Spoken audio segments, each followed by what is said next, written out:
Morning, guys. This time we're going to learn about oxidation number. We can calculate oxidation number for two types. One for compounds. This is the part that I'm going to be teaching right now.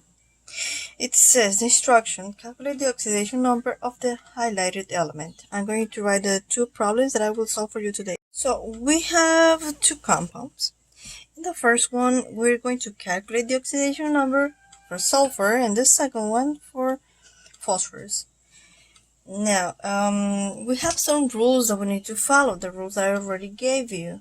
So it says that for oxygen, the rule is going to be almost always -2. For sodium, which is an element from the main group 1, therefore the charge is 1. So I wonder, what is the oxidation number of sulfur? So one way to do it is you're going to calculate by using a linear equation. That means that I'm going to add all the atoms that are in this compound and I will equalize to 0. Okay? This is the condition in this type of compounds. Okay? So here we have 2 sodiums.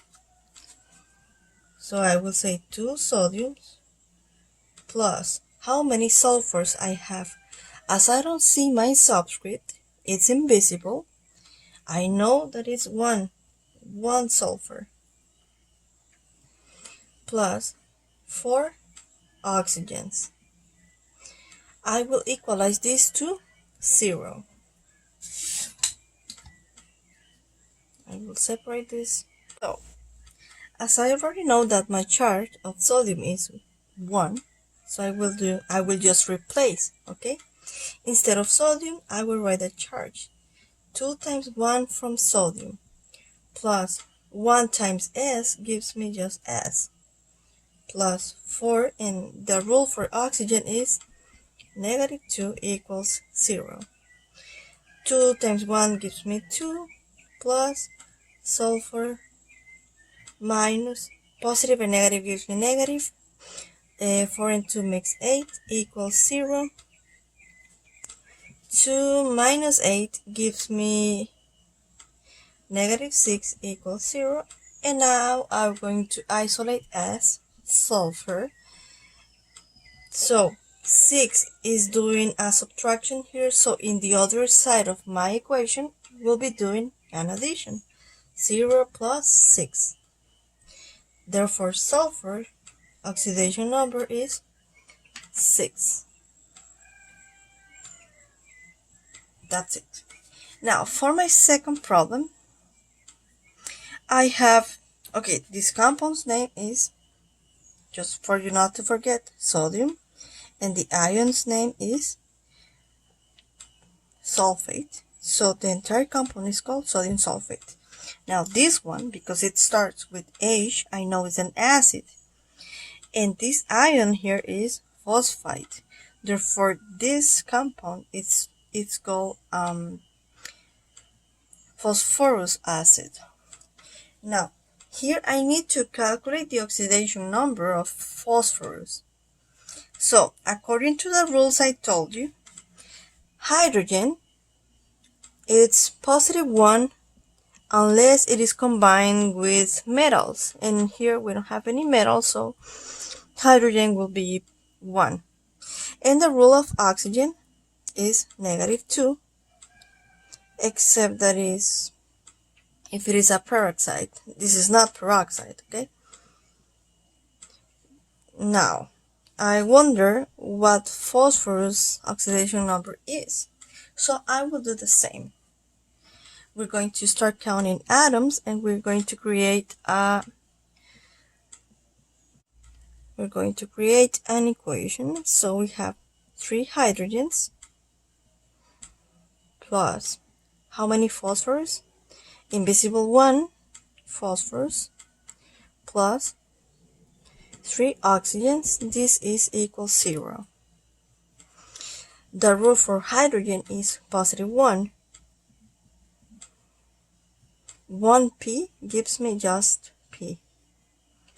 Plus 3, and the rule of oxygen, that is negative 2, equals 0. Now this will give me 3 plus p, and here is 3 times negative 2 gives me negative 6 equals 0. 3 minus 6, negative 3 equals 0. And now I will just isolate phosphorus. 3, it was subtracted and goes to the other side adding. So this will be phosphorus equals 3. As simple as that.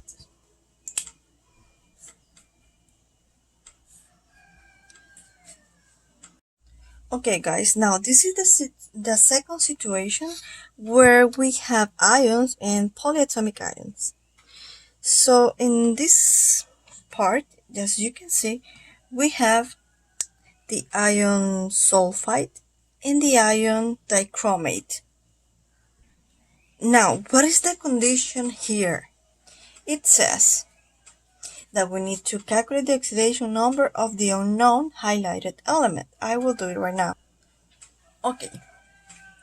Now, here I'm telling you that you need to calculate sulfur and chromium. And that is because sulfur and chromium both have in common that they have multiple valence electrons. Okay, so I wonder what oxidation number is using sulfur while it is part of the ion sulfite. So we have sulfite ion, and the rule here changes a little bit.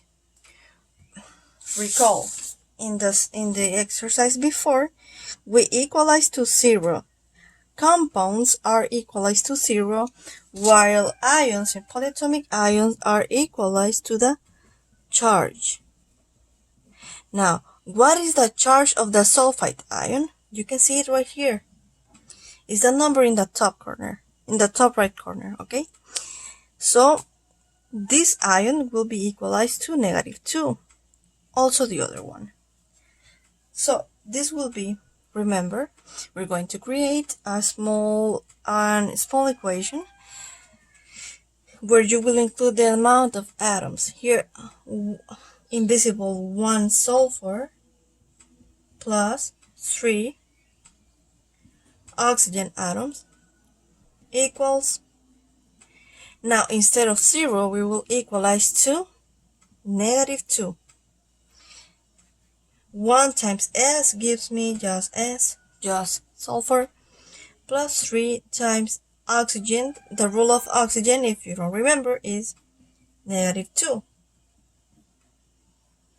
And this is equalized to negative 2. So we say sulfur, 3 times negative 2 gives me negative 6 equals negative 2. Sulfur, negative 6 is doing subtraction here, and the other side will be doing addition. So this will be negative 2 from here plus 6. And sulfur gives me, that is using an oxidation number in sulfite ion as 4. Chan chan. Now the other one, we have dichromate ion. How do I know that? Because I memorized it. Dichromate ion. So again, we will equalize to the charge, and the charge here is negative 2.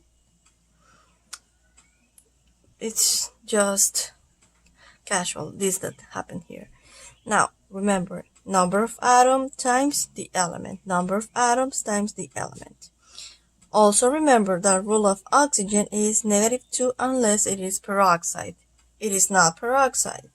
So we say 2 chromiums plus 7 oxygens equals negative 2 equals the charge. Okay, so 2 times chromium gives me 2 chromiums plus 7 Oxygen, the rule of oxygen is -2. This is equal to the charge, -2. Twice chromium, 7 and 2 gives me 14, negative. So twice chromium, 14 is doing subtraction, comes to the other side doing addition. -2 plus 14. Twice the chromium equals -2 plus 14. You have 14, you take 2 away, you have 12. And now 2, it's multiplying chromium. So in the other side, we'll be doing division. Chromium in dichromate ion uses an oxidation number of 6. And voila, that's it. Thank you guys.